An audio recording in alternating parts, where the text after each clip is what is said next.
Unlike Nate, I let my team test for me, so I don't have to do all the work.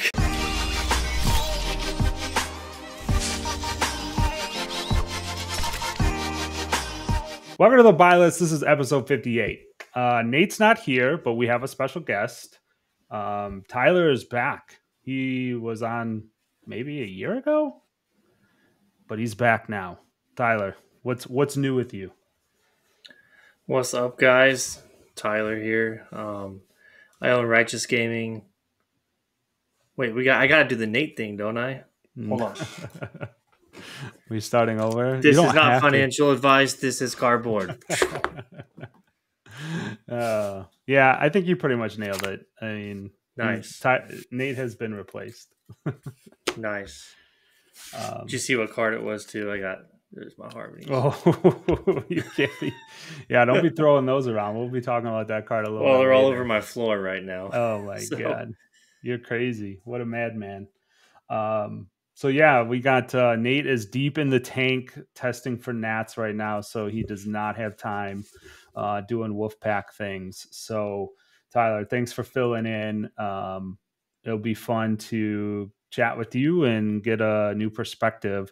We're recording this on Monday night, and we got to see a PTI Plus event with Mistveil, and Mistveil released last Friday. So yeah, what's your overall? Let's start with your overall reaction to Mistveil, the launch of it. I know it's been, the world premiere happened a minute ago now, but now it's getting out into everyone's hands. You've filled some TCG player orders and so on. So what's your first initial reactions to Mistveil? My first initial reactions is that there's a lot of hype surrounding this set. A lot of hype that we haven't seen in a while. I mean, Heavy Hitters had a lot of hype with it as well, and I think this is just taking the hype from Heavy Hitters and extending it and growing the hype already. So I think that FAB is in a really good place right now in terms of player excitement and the way that the set's unfolding with not only the secondary market, but then the decks that are coming out. All the heroes are at least playable. And so that's really good news when a new set comes out because then there's excitement on all the different classes. And the decks all play very different as well. And so you have a little something for everyone when it comes to this set. So I know that over the weekend there was a Battle Hardened and a PTI event. You had like 1,600 people watching that PTI event. Yeah. Like that's 100-person tournament in Canada, right? Yeah. Like that's not like a huge tournament by any means, but that's just like how big the excitement was. That rivals like a lot of the callings and even higher events in terms of viewership. So people were really excited to see how the heroes were performing and what was going on with the little glimpse of the meta that we can get before nationals. So I think there's a lot of good things to be excited about, whether you're a player, a collector, a store, even if you're working on the game. There's a lot to be excited for with this set. Yeah, you mentioned the people watching the event, which that was a crazy high number for a PTI Plus event. I think they got to like 1900s during the final. But even the attendance was like the event was in Montreal. And the Battle Hardened had 170 players in it, which for a Battle Hardened is insane. That's a lot. The EV on a Battle Hardened to like travel to it is like not great, right? Because it's like you lose one game, you're out, and it was a sealed event, which I do think this sealed is the best FAB's ever had with the 8 packs and all that. And then really then there was 108 people in the PTI Plus event. So that was, not just watching from home, but like players playing in it too. There's a lot of hype. It was really cool to see. Really cool to see. And then the so it dropped on Friday. Then players had to scramble to get their cards like right away. We can just like jump right into it. Because I think this like is a lot. This shows a lot of the hype for this set, and you mentioned it right that the that the heroes play differently, right? I've seen a lot of like chatter online, right? That this is like power craft and it's, it's very powerful. But like, I think it was actually kind of an interesting move because heavy hitters, and I mentioned this in our tier list too, heavy hitters cards were very much just like you looked at the number that it did and you were like, yeah, that's good. That's, you know what I mean? It Yeah, was like very much like 2 + 2 = 4. This card's good. for sure. Um, and watching the games this weekend, I think will inject a breath of fresh air into FAB. Um, that it needed. I think this is like this will get more people excited because they'll see crazy things happening, new playing people's banished zones and things like that. Like maybe she won't win Nats in the US, but like just the ability to show that on screen is a big I think it's a big plus for the game and overall, right? It's very interactive games. It's exciting overall, right? That there's these heroes that just do crazy stuff. For sure. And each of them brings a different thing to the table. I mean, with Enigma, like Enigma could be at 40 health throughout the whole game, but like you could still be in it as the Mm-hmm. opposing player, because it's all about clearing that board and all about tempo. And new, you just never really know what's going on with new.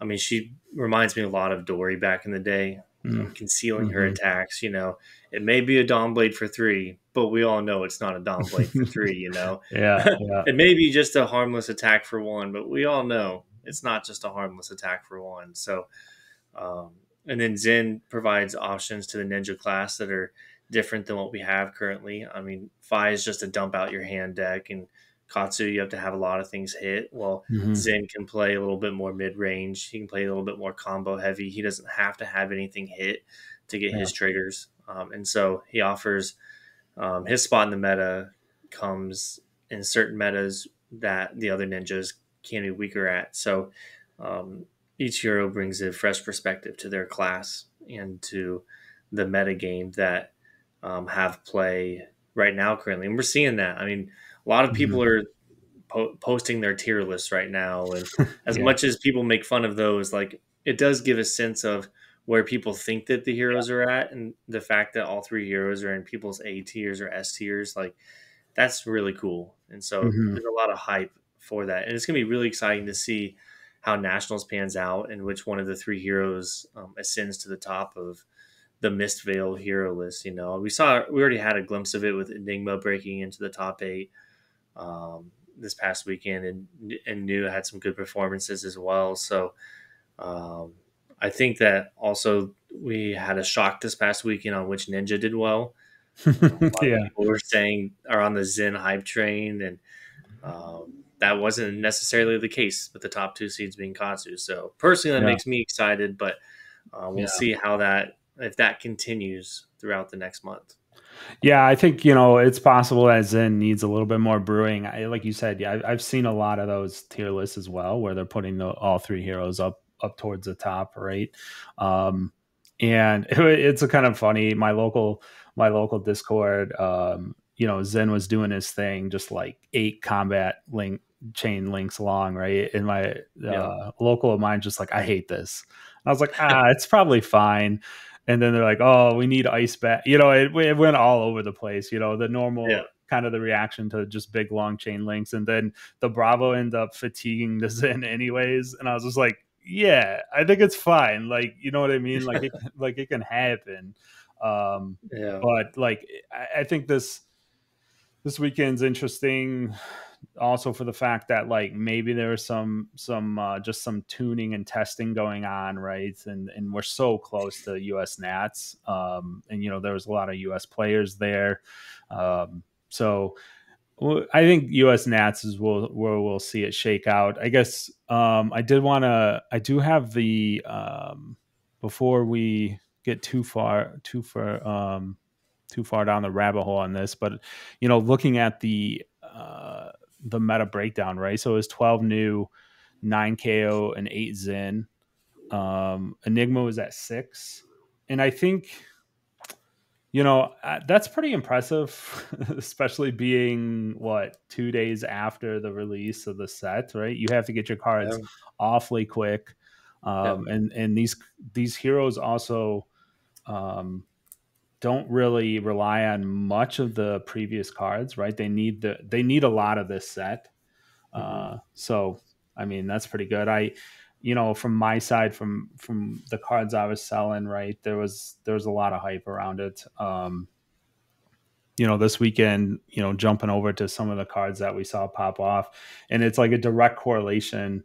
Um, when watching the streams, we saw Ancestral Harmony, right, jumps up that expansion slot card from Heavy Hitters, just like flying off TCG Player, and now, sitting at $30. That's way too high. Probably don't buy that For right sure. now. For Like, sure. just chill on that. I mean, if I you mean, want to, mine are listed on there. right. Be my guest, but if you don't need them in the next 2 weeks, you should probably Yeah. pass on those. Yeah, probably wait a bit. I mean, I guess like you're a Katsu guy, you're a Ninja guy through and through. What's your thoughts on Ancestral Harmony? I think my what am I trying to say? My reaction on that card is that it kind of does what you need it to do, and especially in Zen. Katsu as well, right? You're playing combo lines in Katsu, but Zen is there. It looked like it was going a little bit away from the Tiger creation, leaning a little bit more into the bonds. So you are going to run a little bit more combo cards. And it's a blue go again, zero cost, Mm. which we know that means you can transcend and do all your fun stuff. So, but what's your thoughts on it? It's just a solid card. Um, Yeah. it has a very low or a very high floor and a very high ceiling as well. And you like those types of cards in your decks. High Mhm. floors, high ceilings, not a whole lot of downside. I mean, you banish a non-combo card, you'll still get at least +2 or 3 value during the turn just because of the buff that it gives your attacks. And it blocks 3. Like it really is just a no-brainer in Zen, especially if you're running that whole bonds package. Now, if Mhm. you're running more of a mid-range defensive build, has less combo attacks, maybe you decide whether or not to take it out. But most Zens right now are going to be wanting this card, as well as Katsu. Katsu players have been 50-50 on the card, depending on how many combo attacks they have in their deck. But I've always liked the card in Katsu. I'm more combo heavy in my builds, but I know that there are a lot of blues for Katsu that are fighting for those Mhm. 15 to 18 slots. And so that card's not going to be as much ran in Katsu. It will be ran a lot, but not as much as the current Zen builds are showing. So I mean, the price doesn't stick around, obviously, but it's still going to be a card that if you don't have three of your and you want to play Ninja, then you're going to want three of those. Yeah. Um, yeah, well said. I think, yeah, like I said, at $30, like if you're playing at Nats or something and the price hasn't gone down, I guess you're just gonna have to suck it up. But this will, I suspect inventory will kind of come back in and adjust that down, right? Maybe not back For down sure. to the like $6 it was before or wherever it was. Maybe it stays a little bit higher now that it is deemed a playable card. The next card that we saw pop up was Dissolve Reality, which this card was like, I think Nate and I made fun of this card pretty heavily. Like, we were just like, yeah, I can okay, see this that. card's garbage, right? Like, I think we put this in our like trash tier or like just above it. Um, three of in the Enigma deck, which was, That's they're not wild. even, yeah, it's like you're not even like dabbling with it, right? With a one or a two of, like it was three As of. a yellow too. Yeah, yeah. So I guess I have it pulled up here so I can just read it real quick. So yeah, each hero puts all cards in their arsenal at the bottom of their deck and creates a ponder token. So just some like soft disruption there. Blocks 3, like you said, it is a yellow. Really interesting. Um, like again, like I said, three of kind of. I was like, wow, okay. Yeah. Was it in their main board too? They it didn't say. So maybe it was for certain matchups that you really wanted to hate out that arsenal. Um, maybe Enigma's maybe there is a problem with Azalea because she has dominate, and you just want to like keep disrupting what they're setting down there. That Yeah, makes sense. she's trying to keep that ward around, right? And dominated attacks just one after another I envision, again, I don't know this, but I envision that being a Mhm. problem. For sure. So we'll find out in a couple weeks. So Yeah. um yeah, and then Miraging Metamorph also up to like that card just skyrocketed. It was Oh yeah. like $15, now it's like $40. That screams like I'm sure there's only like a couple copies. Again, it's kind of an all-star. Oh, that's the rainbow foil. My bad. It is $20 up from $13 for the non-foil. Still quite a sizable jump. Was again shown in that shown off in that Enigma deck. It's just a solid Mhm. card, right? It's a 1 for 7 with Phantasm. Um, yeah, what I guess that we can segue a little bit into your thoughts into Everfest is like this weird set where it was panned pretty hard. Like there's cards are like super powerful, but it was always like, I'm not gonna. I heard a lot of like, I don't know about Everfest because Unlimited is still in a warehouse somewhere, um, which we know that's not the case anymore. Mhm. I think it feels like it's pretty hard to get. Like I cracked a bunch of it from Team Covenant. Fire sold a bunch, but way before that announcement too. And I'm not searching out for it, but it just doesn't feel like there's much of it out there anymore. And I think when you see one of these powerful cards in Everfest just pop off, I keep reminding myself, I'm like, yeah, it's going to be hard to get these cards sooner than later, probably. Yeah. I mean, we saw how big their print run was. It's like over 200,000 boxes or something. Mm-hmm. Everfest is a weird set. Like the power level of the set is really high. There's a lot of solid Yeah. staples for a lot of heroes. But there's also just no chase in it. Like Yeah. you have the Fable and like every other card's under $50. Like you have Yeah. a couple legendaries and they're like $30, $20.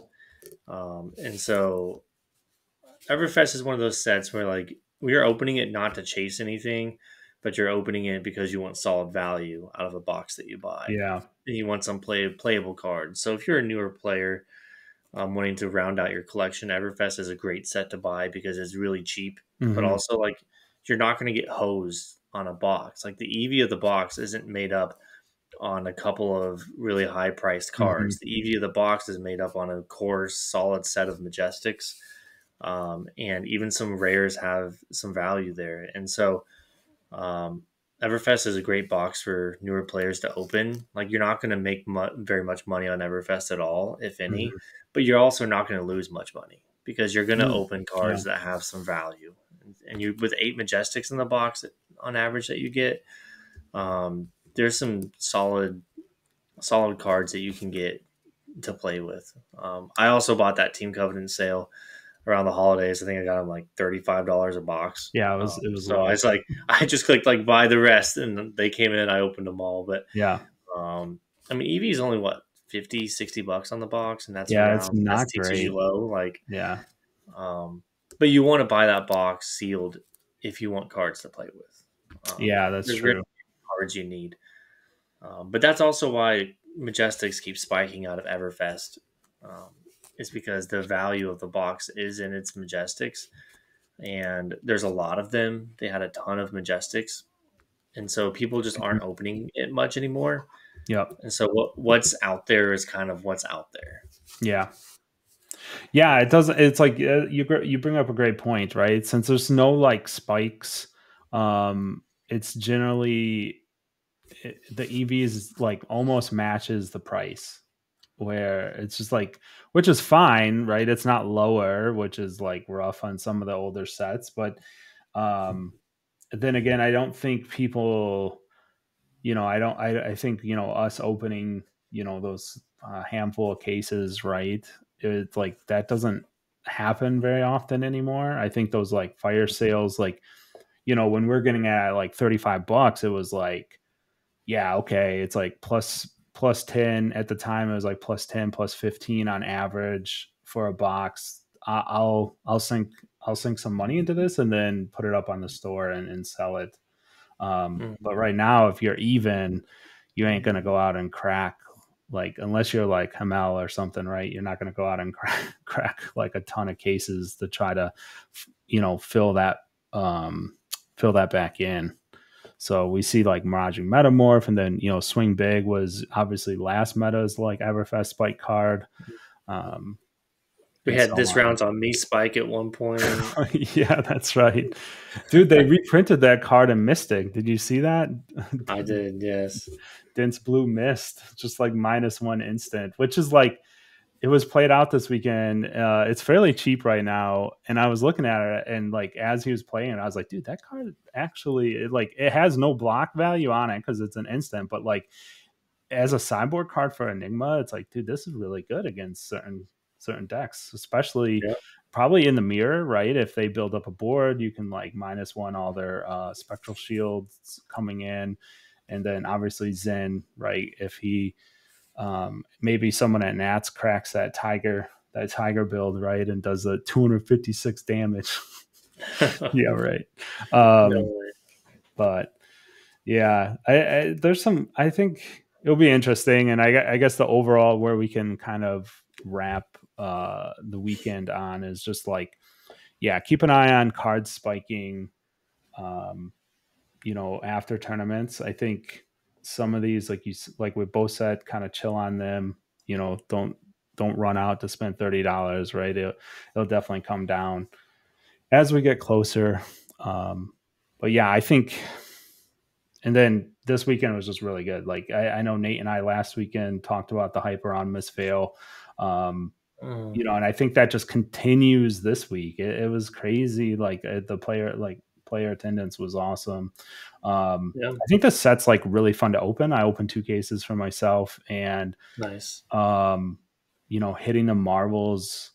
They're on average. Well, their printed pull rate is 1 in 100. So you're kind of you have a good shot at getting 1 marvel per case.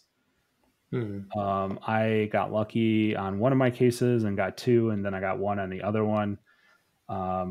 But they're just like beautiful cards, fun to chase. And then yeah, the legendary equipment's very good overall. I think the gauntlet, I look at the gauntlet and I don't I don't know what to think of that. It kind of just sits there, and I'm like, Blade Break 1, it just seems rough, especially when you can just break the chain. And most decks can just break the chain, right? So Yeah.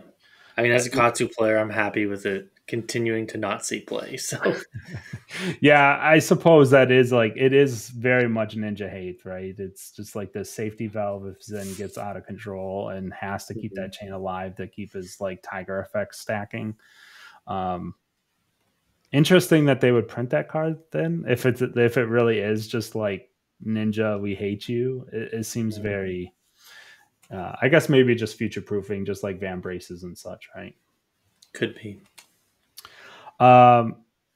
Okay, so this was a funny. We're talking about what to talk about, and I had this hilarious idea, Tyler. Let's end the episode. This is going to be a little short one, but let's end the episode with set 14 predictions. We're 3 days out from Mistveil launching, and let's talk about what we think the next set's going to be.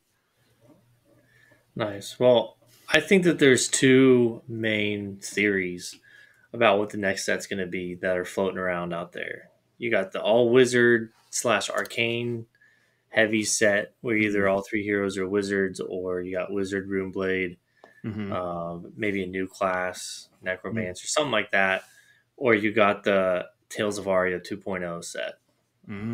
But the preemptive banning of Crown of Seeds, and the fact that there's like not any heroes playable right now, and they've been saying that they've been trying to rework ice. Mm-hmm. So I think for me, those are the two options I'm looking at. Um, and I don't know. We know the arcane set is coming. We also have to think like whatever this set is, like this is going to be the world's format, right? Like this is Mm-hmm. the set we're going to be drafting at Worlds, and so do they want all arcane at Worlds? I don't Yeah, know. I I don't don't. know. Yeah, that's a good point. I never thought of that angle before, actually. But Tales of Aria 2.0 set would be well loved, well yeah, received at Worlds.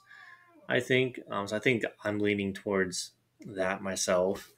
But who knows? You know, well, LSS knows. But honestly, I think this isn't a bad time to talk about it because hmm we're probably a couple of weeks away from finding out. Honestly, like we found out about Mistveil, what 3 weeks into the heavy hitters meta, if I'm yeah, release, if I'm remembering correctly. So like maybe US Nats would get an announcement, hmm maybe during national season we get an announcement, and so um, whatever set it could be, like buy those cards now.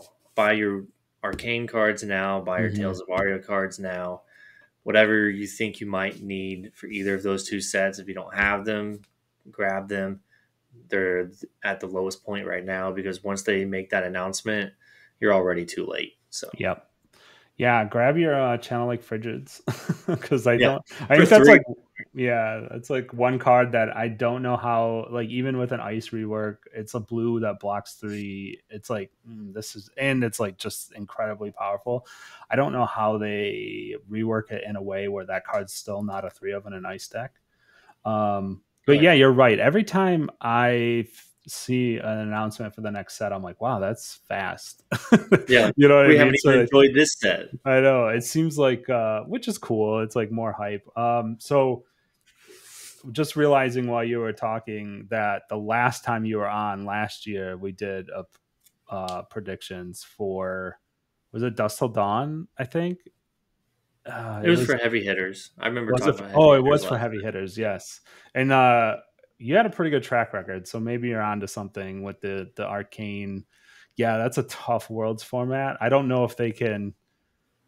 Yeah, I don't know. That would be tough. I personally don't like I like my personal feelings. I don't know how I would like an all arcane set. That like scares me to think about that. Like there's a lot of hype though. People are Yeah. excited about it.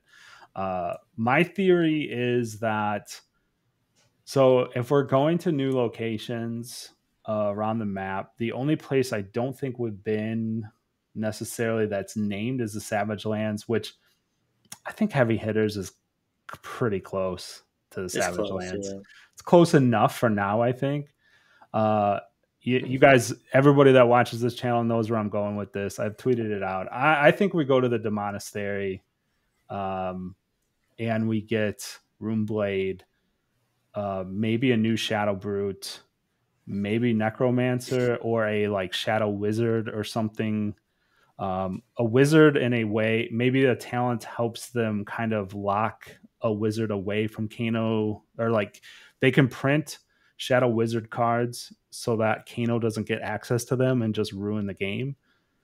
That's Mhm. my thought. Yeah. Because like I'm pretty sure if you print like 2 more cards for Kano, he becomes insane, and we just have to like watch him LL, and the game is just like, yeah, did you zap me first?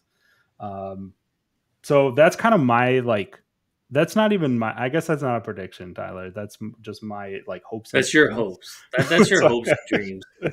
I do think you like. If I was going to go predictions, I think your Tales of Aria 2.0 is not a bad prediction. I think the Crown of Seeds ban is particular. I thought it was because they were going to do a Briar CC deck, Armory deck. Yeah. But James, Briar Oldham. yeah, and then James recently said that they will be re-releasing new, or sorry, they'll be releasing new heroes in Armory decks, but not till next year. So it kind of blows up my theory of why Crown of Seeds went when it went. So maybe we are looking at some new Earth action, or maybe this fabled arcane set comes, because it seems like they've been talking about it for a minute now. Um, Mhm. so I don't know. Either way, Yeah, it's going to be pretty fun. I think. Like I said, I'm still holding out hopes for that Demonastery.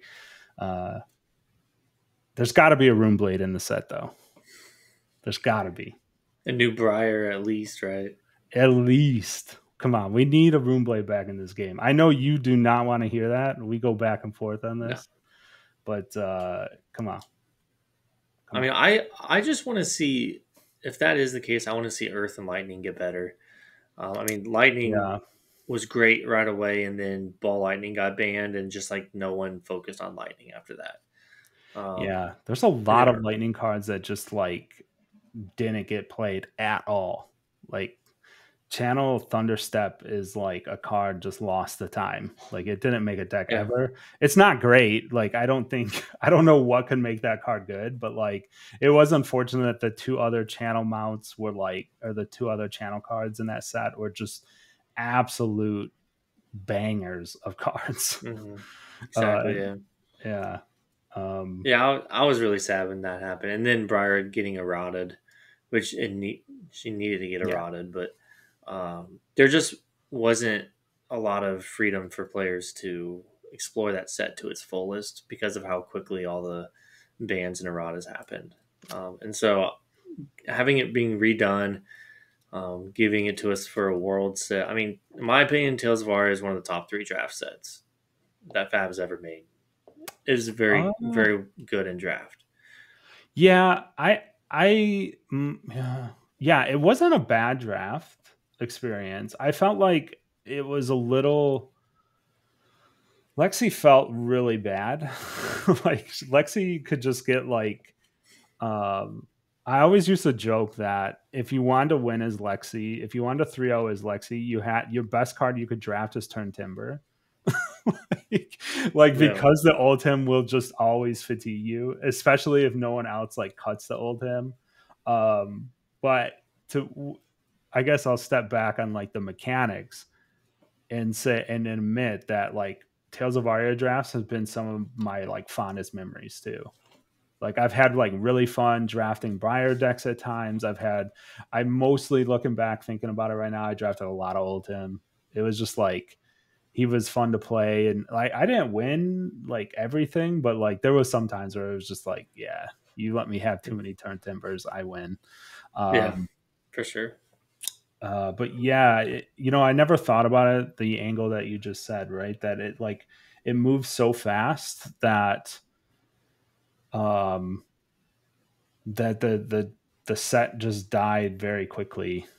Uh, yeah, because like Oldham was just like powerful right out the gates. Briar just won everything before she got errata. Yeah. So yeah, it just went super quick. So yeah, you might be onto something there. Maybe we do. I wasn't. I thought maybe it's still too early for elements to come back, but I think it is probably about the right time. And with the way they've been designing sets this year, or like how the progression has gone, right? We had like this powering down, everyone talks about it. And then now the like post, like I guess it's like almost Fab 3.0, not officially, but like post the powering down reset. hmm Um, I think I would really like to see Tales of Aria 2.0 with like what they're doing now. Because like after seeing what they did with the Mistveil mechanics, you apply that to like Briar or any of those like elemental fusing, like update fuse, how that works, and play hmm around with that again would be really cool. Yeah. I mean, they said they wanted to move away from the ice mechanics that they had previously, Mm-hmm. frostbites, I believe, and try to do ice a different way. So we know it's cooking. We know it's been cooking. So it's just a Mm-hmm. matter of when at this point. So, um, yeah, I'm excited that it's in Tampa as well. Mm-hmm. It's a drive for me. So, That's cool. and I think it's been a while since we had a big Florida event. Our last one being Orlando Yeah. Nationals a couple years ago. So, um, and personally, if I was coming in for a world premiere event from outside the country, I'd probably want to go somewhere like Florida instead of other places like in the U.S. it could have been. I think it's just a good location for the event. So Yeah, no, it's not bad. I think it's fairly easy to get to Tampa, flying, all that stuff. Um, that's a good point. It'll be kind of nuts if it is like a tail set, because my first uh my first very big event for this game was the world premiere for Tails in Vegas. yeah, It's funny, my gym account, I don't know if I showed you this, but my gym account is skirmish, road to Nats, calling, world premiere calling. nice, I was just like, oh, I just didn't play an armory to start this game. I was just like, I went to like a skirmish and then right into road to Nats. The second road to Nats was a 90-person event, and I got top 4, and then I've been hooked ever nice. since. So but yeah, like I've said this multiple times, that the world premiere was very fun, and I'm excited to get back to a world premiere regardless. So Yep. just feel that buzz in the room, like hear people like finding the Fable and stuff. It's For sure. it's a It'll be very exciting fun. because this summer we don't have many events going. You have Pro Tour Amsterdam, but in a skirmish season. But until that next set drops from nationals for the U.S. players anyway, from nationals Mm-hmm. until Tampa in September, like there's a lot of wait time. So I feel like there's gonna be a lot of players that are gonna end up going to this event, especially with Worlds not in the U.S. Like it's gonna be a pretty big event, and so I'm pretty Mm, excited. yeah, great point. All right, Tyler. I think that's where we can wrap it up here. I'll before we take off, I will let you kind of shout out your where people can find you on the interwebs and such. Yeah. So you can find me on X or Twitter at Tyler Broughton Fab. You can find me. We have a started YouTube channel for our team, Righteous Gaming. I also started a Discord server recently for people who want to follow our team. So you can find that in the description of this video. Um, and I sell on TCG Player. So if you're looking for cards, look for my store name, and I'd really appreciate the support there. So, but Ted, I appreciate you for having me on. Always good to talk to you. Love chatting with you and hearing your perspectives about the sets, and getting an idea of what may be coming by listening to you has helped me save some money and made some money in the future. So, always love the dialogue that you and Nate provide. Yeah, thanks for the kind words there, Tyler. For sure. I appreciate you stepping in as a substitute for Nate this week. But yeah, it's always fun catching up with you as well, doing one of these every once in a while. But yeah, we'll throw that Discord link down there, and then we'll check you next time. For sure. Peace. I know I can't replace Nate because he wants to test with his team. Unlike Nate, I let my team test for me so I don't have to do all the work. Oh, that's great. All right. Thanks, Tyler. All Peace. right, see ya.